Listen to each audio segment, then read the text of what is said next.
Hello, my name is Valerie Van Ryn. Thank you for taking the time to consider me as a future BBC News correspondent. I make it my priority to follow the news daily, and I do it with great enthusiasm. World news is incredibly important, and I can't think of anything more exciting than reporting historical breaking news with precision and clarity. As a reporter, this is my #1 priority. I will work night and day to effectively uncover, investigate, and report the news. You will find me on the scene of a breaking news event before anyone else can report it. When the head of the church resigns, I will be there. When gains are made in a civil war, I will be there. And when a nation takes its first step towards democracy, I will be there. I always strive for perfection, and with reporting, I will do nothing different. You can rely on me to be the hardest working and most prepared world news correspondent.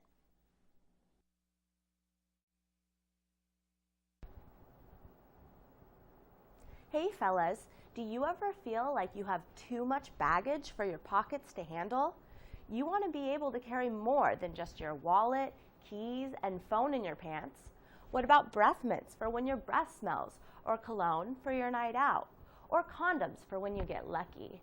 You can now feel secure with the Man Purse. It is more manly than you would think, without the stigma and all the benefits. Stop stuffing your pockets and get yours at manpurse.com today. This is Valerie Van Ryn reporting all of your San Francisco State news. High graduation costs are sparking a controversy here on campus. The psychology department's graduation costs $85 a ticket.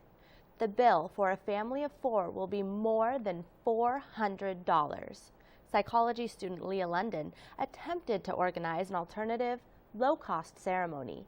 Even with many student support, her idea was shot down by administration. In other news, the number of impacted majors will likely rise next school year. 9 majors have been proposed for impaction, making it even harder for students to be admitted into those departments.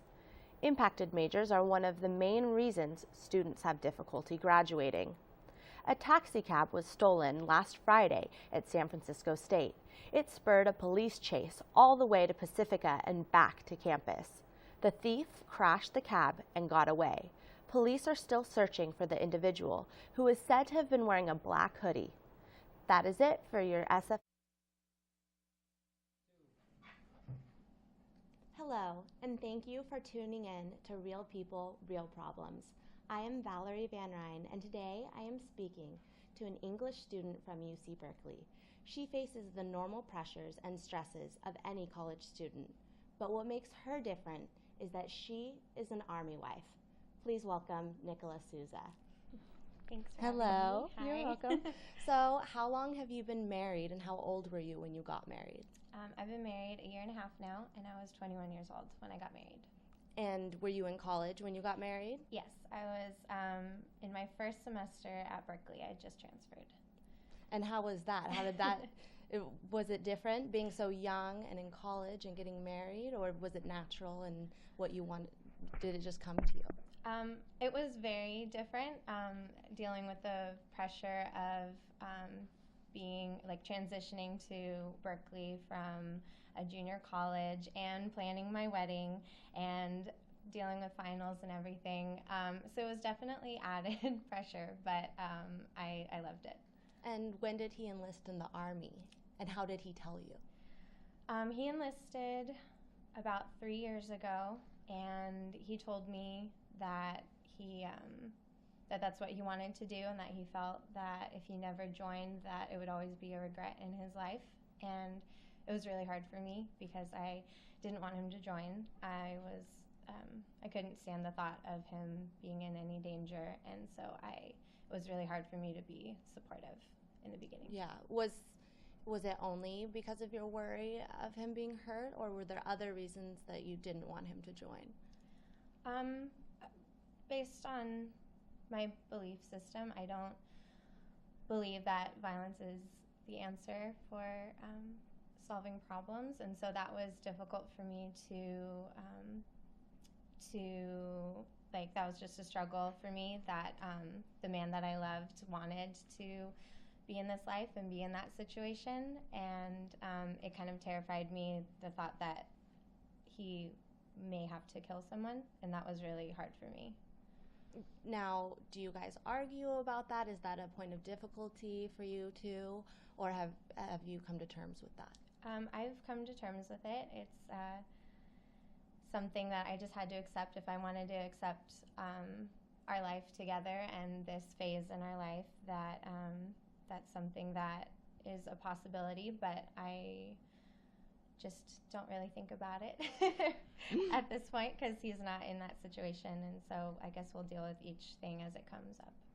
Now, where is he stationed currently? He's stationed at Fort Bragg, North Carolina. So we've been doing long distance for 2 years now. Wow. So at this point, what is it like being long distance and everything? How is it to be in a long distance marriage? It's really hard. It's really hard.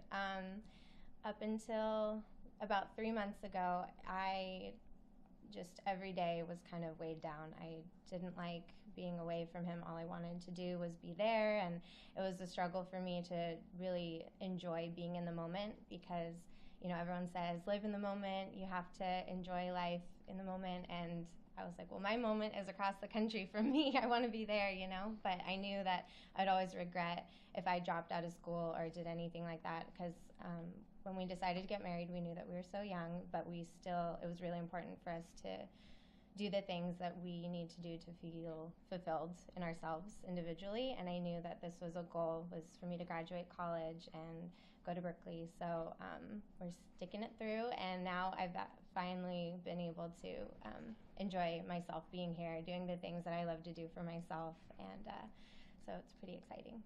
How do you stay committed while being a Berkeley student and having your husband across the country? It's easy, actually. It's just trust. He makes me feel so loved and so supported all the time, and I want to make sure that I do the same for him, and so it's really nice. Now, what is the hardest part about being an Army wife? Well, I haven't had to live on base yet, and I thankfully haven't had to deal with him being deployed yet. So I feel like the hardest parts are yet to come, but as of now, it's just hard to not have your life be your own. It's definitely wherever the military needs you and whatever they tell you to do. Thank you, Nicola. We'll speak to you again soon. Okay, thank you.